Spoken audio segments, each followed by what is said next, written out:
Thank you so much for joining us this evening. We really do appreciate it. Thank you for having me. Yes. Would you mind just giving us your name and telling us a little bit about the work that you do? Yes. My name is James Hancock. The company that I own is Hancock Accounting and Bookkeeping Solutions.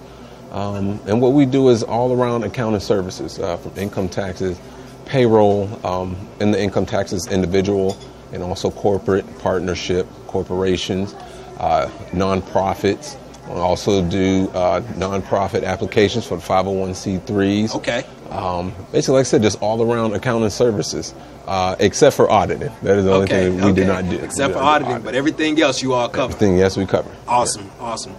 What's the most influential book that you have read and why? Well, first, for me, the type of person that I am, my background and such, I would say the Bible actually is. Yes. And the reason is because it speaks a lot on integrity, and I value integrity and character, especially as a young man. Yes. And looking where young men, characters and integrities have went down the hole. But that is the book that influenced me the most. Being also to a family man. Yes. Married with 2 young boys, and that is the book. And actually, I wouldn't even like to call it a book. I like to call it a instruction manual for my life. Yes. In which it does show me, on how to be an example, for my family and for my sons. I'm so glad you said that, because integrity is something that we really don't talk about as much as we used to as men. Yes. Thank you so much for sharing that.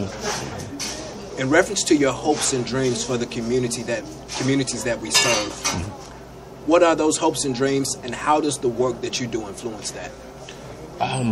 Hopes and dreams, I would say, being with whom I've been working with, the last few years, as far as other ethnicities, I compared it, to us as a black culture. And what I would like to see is for us to come together in ways that they do as businesses, in which they will establish one another, support one another. None of them, I wouldn't say that none of them have the mindset that it's all for me, but they do have the mindset is that, we're helpers one of another, and that they can't handle all the business themselves, because quite honestly, to just put it simply, there's enough out here for us all to eat. So, but that's what I would like to see more to happen. Yes. I do see, you can see it here and there, that a lot of individuals in the community trying to bring the community together. Yes. But we just need to function, function as one, and they say a lot of times they use the crabs in the barrel. And, one thing, crabs in the barrel don't start climbing over each other until things get hot, and so that's what we do, in our communities. And a lot of times just having that selfish mentality, that's something that we have to do away with. So I hear you saying you would like to see a bigger sense of community from the business aspect as well. Yes, from and the how business those aspect. businesses give back to our communities. Yes, to give back to the community, and also, just as supporting, because I would say myself that me supporting, local businesses sometimes is hard for me to do, because sometimes, with the quality of service, the quality of the goods, and things of that nature. So I would like to see, the quality be enhanced a little more, and that way, I would not mind, supporting the way I ought to. Definitely, that's fair. Yeah. What type of legacy would you like to leave behind once you're done or retired here? The legacy I'd like to leave behind is, what I'm working on now. That's to have a good name. A good name means so much. Yes. Your credibility is in your name. And that's the legacy I would like to leave behind, is that I did everything with excellence. Yes.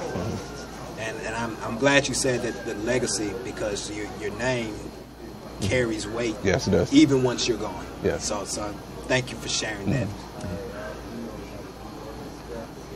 In reference to someone starting their own business, is there any advice that you would give someone getting started for the first time? Yeah, I would like to say that what's very important is that to know the weight of responsibility that's going to carry. Okay. I would think that, that's something that you must take very serious. instead of looking at the money that you can potentially bring in. Because just like I said, more money, more problems. So when you got more problems, that's more responsibility. Yes. But, you have to really count up what it's going to take. If versus you being employed by someone, the responsibility is solely on you. Where you're going to take the company, if you're going to expand, or if it's going to be mediocre. Yes. So it's on you to take that and embrace it, embrace the responsibility, that the company solely is on you, and if it fails, or if it succeeds, it lies in your hand. I like how you said embrace the responsibility. Yeah. How much capital did you have in reference to starting your business? Or did you have capital? Well, with me, it took little to no capital because type of business I have is services. And basically what I was able to do was I was just start off with a laptop. I was blessed enough. A lot of things that I have concerning my business was given to me. Software, equipment. Yes. So it took very little capital to start up. But as I move forward, the capital is important because you never know what's going to happen day to day in the business. Did the people that were giving you the equipment that you needed, did they know what you were trying to do? Yes, they did. So there were some people that sort of planted seeds in reference to your dream and what you believed in. Yes, and actually, majority of them were clients. Wonderful. They were clients. Yeah. Mm-hmm. Awesome. And the thing is, a lot of times I know, they like to say go to family and friends first.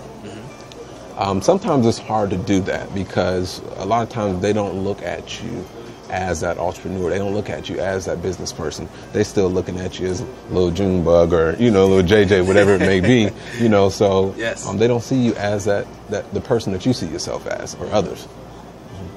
What type of marketing strategies have you used to obtain new customers?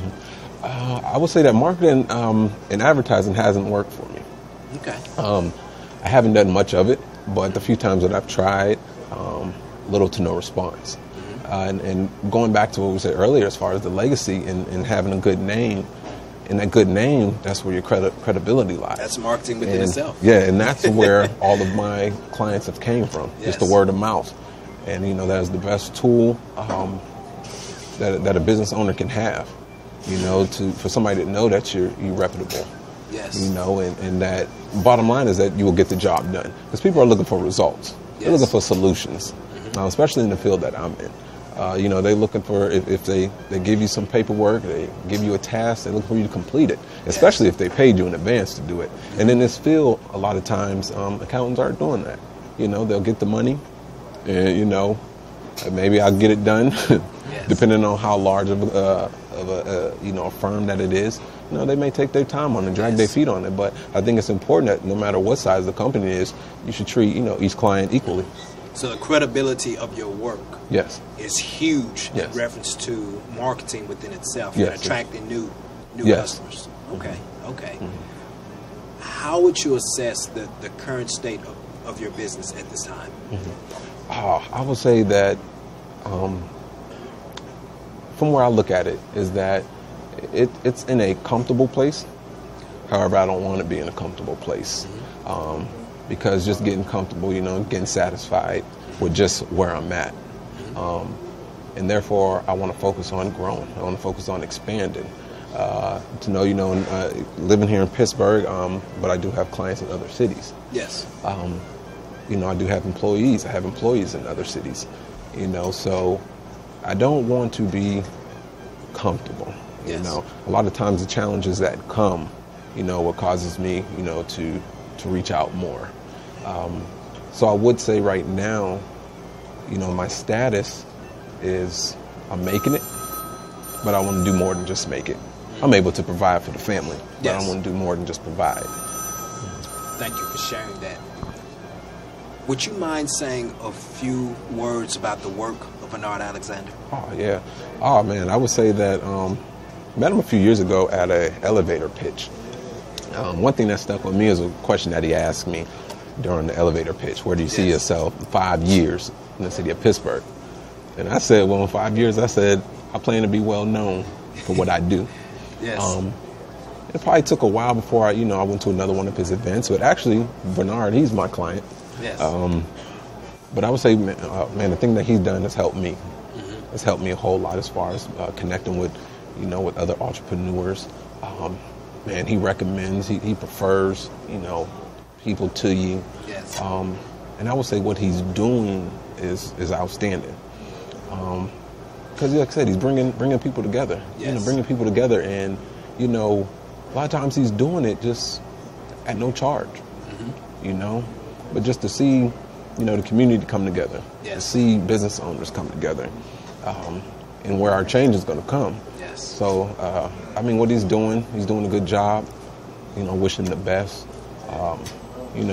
Like I say, he's bringing me clients, so I hope he continue to do what he's doing. Sometimes yes, I might sir. ask him, "You gonna start doing this type of networking event?" But I plan on supporting him a whole lot more in the near future. Going to more of his events. Doing whatever I can. Yes. Of course, him as my client. We got to keep in touch a little bit more. Yes. Got to be on top of him. But yeah, he's an excellent individual. From what I know of him. Well, thank you so much for the wealth of knowledge that you have shared with us this evening. We really do appreciate it. All right, thank you very much. Thank you. All right. My book, I wrote it. It's influenced me greatly. Yes. It's little.